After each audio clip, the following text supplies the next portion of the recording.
Let's take a look at the paper review now and see what the headlines are across Nigeria. And I have with me to make sense of all of the headlines today, political technocrat is here, Dr. Dayo Kayode. It's nice to have you join me. Nice meeting you today again. And I have a social commentator, Shijibumi Adebi Bennett. Bennett, good morning. Good morning. I'm belated Happy Father's Day to us. Oh yeah, exactly. We're winning the war. Oh, we keep winning. We have been tapped the family ATM machine. Yes. So happy ATM machine to all of us. Yes. So it's really interesting. All right, let's go to Business Day. That's where we start from. Business Day says, death of investment dollars may be the end of oil. Death of investment dollars may be the end of oil. All right, that's the Business Day. National economy says tough retirement awaits Nigerian workers. Tough retirement awaits Nigerian workers as 31 states fail to provide insurance coverage. This is really troubling. All right, from there, let's go to the Business AM. Is also stemming from the same 6 decades on, insurance industry struggles to make impact in Nigeria. 6 decades on, insurance industry struggles to make impact in Nigeria. All right, if time permits, we'll certainly talk about this. Daily Trust is next. Daily Trust says IPOB or IPOB partners Cameroonian secessionists on training arms exchange. IPOB partners Cameroonian secessionists on training and arms exchange. All right, we'll certainly have a look at that as we get along. The Daily Times is next. Many killed, 26 kidnapped as Southern Kaduna vows to reclaim lands. The children were all filled with smiles. Many killed, 26 kidnapped as Southern Kaduna vows to reclaim lands. That's the Daily Times. Leadership Newspaper is next. Leadership Newspaper says secessionist agitation. Northern Southern leaders back Southeast governors against IPOB. Northern Southern leaders back Southeast governors against IPOB or IPOB. All right, that's another one we might look at as we get along. News Direct says IMF's 2.5% projection. Analysts raise concern over insecurity. Analysts raise concern over security and concerning IMF's 2.5% projection. Okay, for Nigeria. Moving to Nigerian Tribune. Nigeria Tribune says how open grazing undercuts 1.8 trillion naira CBN's investment in agriculture. How open grazing undercuts 1.8 trillion naira CBN's investment in agriculture. Okay, that's some revelations there. From there, let's go to the Punch newspaper. The Punch says states cry for cops, bandits exchange strategies, attack schools en masse. 130 secondary schools in Zamfara deserted, communities shot. And 315 secondary schools in Kebbi lack security, says NUT chairman. No school safe until government negotiates with bandits. Sheikh Gumi is revealing this. No school is safe until government negotiates with bandits. Sheikh Gumi is revealing this. All right. Okay, let's go to Daily Sun. Daily Sun says Buhari under fire. Afenifere Pandef, Northern Elders Forum, Ohaneze, Middle Belt Forum, others attack president over position on restructuring. Information he has responsible for his comments. ACF is saying this, and the PDP calls for restructuring not synonymous with warfare. Okay. All right, from there, let's go to the Vanguard. Nothing to restructure. You are wrong. South governors can, Afenifere, MBF, Pandef tell Buhari, restructuring will save Nigeria. South governors are saying this. Restructuring can't be at Buhari's pleasure. Afenifere is saying this. You indicted yourself, an APC, Pandef tells Nigeria. All right, he's telling Nigerians not to take his statement seriously in future. Khan is saying this. Those seeking restructuring are patriots. Middle Belt Forum is saying this. Okay. From there, let's go to this day. Nadeko writes Buhari on insecurity, insists on abrogation of 1999 constitution, seeks suspension of elections until new government or new ground norms is promulgated, urges UN to intervene in resolving crisis in Nigeria. All right, that's this day newspaper. The Nation newspaper is the last one we're looking at now. The Nation says, anger over Buhari's jibe at restructuring advocates. Anger over Buhari's jibe at restructuring advocates. All right, Afenifere Pandev, Northern Elders Forum, PDP, others tackle the president on this. Okay. Gentlemen, the issue of restructuring has meant different things to different people, but I'd like us to talk about that much later. Let's talk about the issue, the state of insecurity. Daily Trust says that IPOB is partnering Cameroonian secessionists on training and arms exchange. Recall that the southern part of Cameroon, they call it Ambazonia, have been on the secessionist move for so many years now, and the issue of sit at home as a way of protest that has been carried out in the southeast was actually an idea gotten from that Ambazonia in Cameroon. Let me start with you on this. This, a lot of people say, are new dimensions of things, and it looks like a new strategy they're putting up. What do you see to all of these? The last time we spoke about all these agitations, I mentioned something that we don't repeat our success models, but we instead repeat our errors. Sometimes I wonder the perceived or ingrained bitterness or animosity that we have towards each other and the level it has gotten to. The high-pop issue, the Yoruba Oduduwa issue, to me, they are not so serious issues if we have a leadership that is very, very responsive and responsible. What do I mean? The last time when this government came into power, we wanted to be violent towards the Niger Delta agitators. But what did we get? We were losing our soldiers. They were getting drowned. The people that they were running after were those people saving them from being drowned. And what happened later? The government took the advice of reasonable people, sent the vice president to that place, and the whole issue was resolved. Until today, we are enjoying relative peace in that region. So when it comes to the southeast, you've come to Lagos to commission railway and some other things that has to do with the Nemasa projects. You've gone to where you are most needed, I could say, which is the northeast, Bono, the theater of the violence there. Go to that area as a president. Carry the people along. Let them have a sense of belonging. Let them know that you are the president. It doesn't matter if you were being voted for or you didn't make your 25%. You are president of the Federal Republic of Nigeria. And when you have that, you have less than 2 years. The legacy is beckoning. When you live there, try to assuage the people in the North Central. Today, autumn is not fair to me. Tomorrow, autumn is, when we have all this, then we can say we will have responsible and responsive citizens as well. Okay.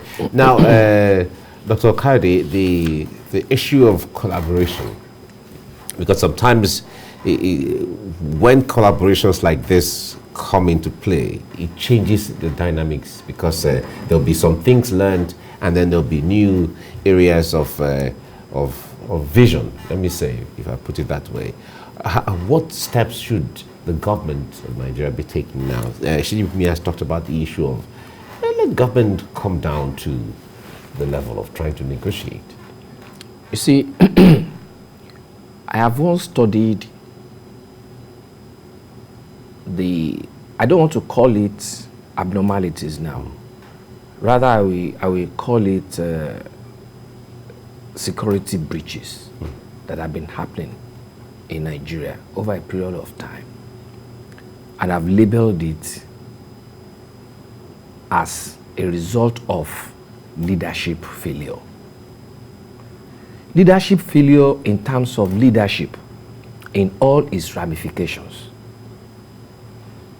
When this government was coming in, they came in on the mantra of 1, security, 2, economy, and especially restructuring. Okay? Now, when you look at the demands of both IPOB and that of even Oduduwa, it's all talking about restructuring. All right? And you can now see that even one of the papers was saying, a group was saying restructuring is not about warfare. Okay? And when we are saying restructuring is not about warfare, why will the president come out again and say restructuring is not on his agenda? That is adding salt to the injury. Right. I mean, when you are saying that, what do you expect people to say? You are adding salt to the injury. Again, when also we are talking about leadership, the National Assembly, what are they doing as regards this? Don't we have Southeasterners in the National Assembly? Don't we have Southwesterners in the National Assembly? What are they doing as regards all this? All right. Let them also come up with their own positions. Okay, we'll talk about all of these. Let's go on a short break and then we return to continue the discussion. So we have Shidubumi Adebi Bennett here, as well as Dr. Dayo Kayode. We've been making sense of, they've been helping us make sense of some of the headlines across Nigerian newspapers. Now let's go to The Punch. The Punch newspaper says, states cry for cops, bandits change strategies, attack schools en masse. All right. Now there has been a reeling out of some of the areas that have fallen victim. 130 secondary schools in Zamfara deserted, communities shut, and 315 secondary schools in Kebbi lack security, as the NUT chairman is saying. But one of the issues here that is of great concern is a statement credited to Sheikh Gumi, who says no school will be safe until government negotiates with bandits. All right.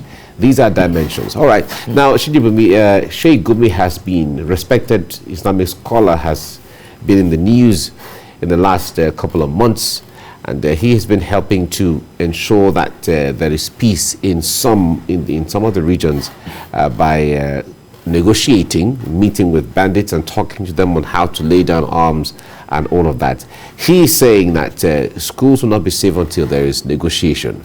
But the government of Katsina State, the government of Niger State, and all of that, they had negotiated at a point. In fact, even the governor of Niger State, Bello, had said that these bandits tricked us. They collected our money, tricked us, and then they go back to their normal whatever, and they use our monies to, fight against us. Sheikh Gumi is now saying if there's no negotiation, there won't be peace or there won't be safety in schools. What do you make of this contradictions?